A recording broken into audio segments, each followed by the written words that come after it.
ప్రభుత్వం ప్రతిష్టాత్మకంగా ఏర్పాటు చేసిన యంగ్ ఇండియా స్కిల్ యూనివర్సిటీ చైర్మన్గా ప్రముఖ పారిశ్రామికవేత్త ఆనంద్ మహీంద్ర వ్యవహరిస్తారని సీఎం రేవంత్ రెడ్డి తెలిపారు. పెట్టుబడుల వేటలో భాగంగా ప్రస్తుతం అమెరికాలో ఉన్న సీఎం న్యూజెర్సీలో జరిగిన ఓ కార్యక్రమంలో పాల్గొన్నారు. రాష్ట్ర యువతకు నైపుణ్యాలు నేర్పించేలా రంగారెడ్డి జిల్లా ముచ్చెర్ల పరిధిలోని బేగరించగంచెలో స్కిల్ యూనివర్సిటీ నిర్మాణానికి సీఎం గత వారం శంకుస్థాపన చేశారు. 17 రకాల కోర్సుల్లో శిక్షణ ఇచ్చి ప్రైవేటు సంస్థల్లో ఉపాధి అవకాశాలు కల్పించనున్నారు. ఏటా 1,00,000 మందికి శిక్షణ ఇచ్చేలా వచ్చే ఏళ్లలో స్కిల్ యూనివర్సిటీని విస్తరించనున్నారు. బేగరి కంచెలో సొంత భవనం పూర్తయ్యే వరకు గచ్చిబౌలిలోని engineering staff college of India భవనంలో స్కిల్ యూనివర్సిటీ కార్యకలాపాలు కొనసాగనున్నాయి. ప్రపంచంలో నైపుణ్యంకి చాలా డిమాండ్ ఉంది.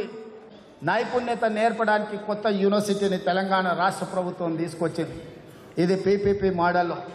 మోస్ట్ లైక్లీ ఆనంద్ మహీంద్రాని ఆ యూనివర్సిటీ చైర్పర్సన్ కింద నేను రిక్వెస్ట్ చేసిన 2 రోజుల్లో ఆనంద్ మహీంద్ర మన తెలంగాణ ప్రభుత్వం ఏర్పాటు చేసే స్కిల్స్ యూనివర్సిటీకి చైర్పర్సన్గా బాధ్యత తీసుకోబోతున్నాడు.